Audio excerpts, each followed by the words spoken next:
हमारी ये वाली पीढ़ियां कमजोर पैदा ना हो, इसलिए भी हमें गांव-गांव किसानों को समझाना होगा कि यूरिया का उपयोग कम करें। यूरिया के कारण बहुत बड़े संकट आ रहे हैं। यूरिया से हमारी मिट्टी, हमारे जल, उस पर बहुत विपरीत असर होता है।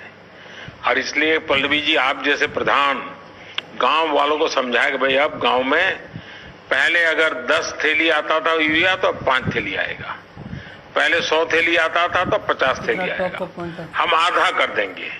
आप देखिए पैसा भी बचेगा और ये हमारी धरती माता भी बचेगी। तो मैं चाहूंगा कि जब पंजाब के किसानों से बात हो रही है और पल्लवी जैसे प्रधान से बात हो रही है, तो मुझे पक्का विश्वास है कि आप ये काम करोगी और मेरी तरफ से आपको बहुत बधाई, बहुत शुभकामनाएं। आइए हम महाराष्ट्र चलते हैं। भोले भाले किसान अधिक उत्पादन के लालच में फंसकर रासायनिक खाद व कीटनाशकों का प्रयोग करने लगे। बैलों की जगह ट्रैक्टर से जुताई होने लगी। शुरुआत में कम रासायनिक खादों के प्रयोग से अधिक उत्पादन हुआ।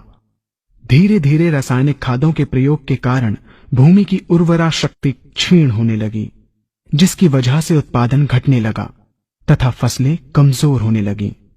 फसलों के कमजोर होने के कारण उनमें रोग व कीट लगने लगे। रोग व कीटों से फसल की सुरक्षा के लिए और अधिक कीटनाशकों का प्रयोग होने लगा।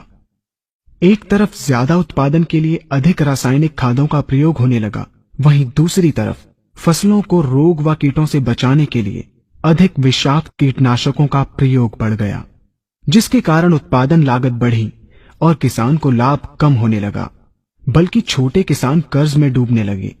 धीरे धीरे भूमि की उर्वरा शक्ति क्षीण होने से भूमि बंजर होने लगी।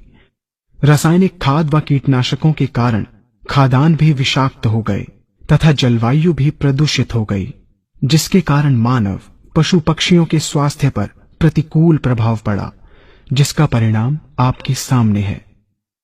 मानव स्वास्थ्य पर रासायनिक खादों के पड़ने वाले प्रभाव को आप ऐसे समझें। जब किसान फसल में रासायनिक खाद डालता है तो रासायनिक खाद में उपस्थित विषाक्त रसायन जल में घुलकर सबसे पहले जल को प्रदूषित कर भूमि के अंदर उपस्थित केचुए व सूक्ष्म जीवाणुओं को मार देता है। ये बात सभी किसान अच्छी तरह से जानते हैं कि केचुए व अन्य सूक्ष्म जीवाणु भूमि की उर्वरा शक्ति को बढ़ाने के लिए अति आवश्यक होते हैं। विषाक्त रसायन के कारण इनकी मृत्यु हो जाने से भूमि की उर्वरा शक्ति नष्ट हो जाती है तथा भूमि कठोर होकर बंजर होने लगती है। रासायनिक खादों के विषाक्त रसायन पानी के माध्यम से अन्य खनिजों के साथ फसल के अंदर पहुंचकर फसलों को विषाक्त बना देते हैं। बाद में जब खाद्यान्न के रूप में मनुष्य या अन्य पशु इन्हें खाते हैं तो ये विषाक्त रसायन मानव स्वास्थ्य पर बहुत ही बुरा प्रभाव डालते हैं तथा मनुष्य के अंदर तरह तरह के रोग उत्पन्न करते हैं। जब हम जैविक खाद का प्रयोग भूमि पर करते हैं तो जैविक खाद पानी में मिलकर पानी को प्रदूषित नहीं करती। जैविक खाद भूमि के अंदर उपस्थित उर्वरा शक्ति को बढ़ाने वाले जीवाणु तथा केचुओं की संख्या को तीव्रता से बढ़ाती है, जिससे भूमि की उर्वरा शक्ति बढ़ती है तथा भूमि छिद्र युक्त एवं भुरभुरी हो जाती है, जिससे वायु और प्रकाश भूमि के अंदर गहराई तक प्रवेश करते हैं, जिसके कारण भूमि में तापमान एवं आर्द्रता का संतुलन बना रहता है और फसलें मजबूत होती हैं। जैविक खाद में विद्यमान तत्व खाद्यान्न के माध्यम से मानव व पशु पक्षियों के शरीर में पहुंचकर स्वास्थ्य लाभ पहुंचाते हैं। जैविक खादों के प्रयोग से फसलें अच्छी और मजबूत होती हैं, जिसके कारण उन पर रोगों एवं कीटों का ज्यादा प्रभाव नहीं पड़ता। यदि किसी प्राकृतिक कारणवश कीटों व रोगों का प्रभाव अगर पड़ता भी है तो गौमूत्र एवं औषधीय वनस्पतियों के घोल के छिड़काव करने से फसलों को रोग एवं कीटों से बचाया जा सकता है। गौमूत्र एवं अन्य प्राकृतिक औषधियों के मिश्रण के छिड़काव से फसलों का कम लागत में बचाव हो जाता है तथा वातावरण पर भी कोई दुष्प्रभाव नहीं पड़ता।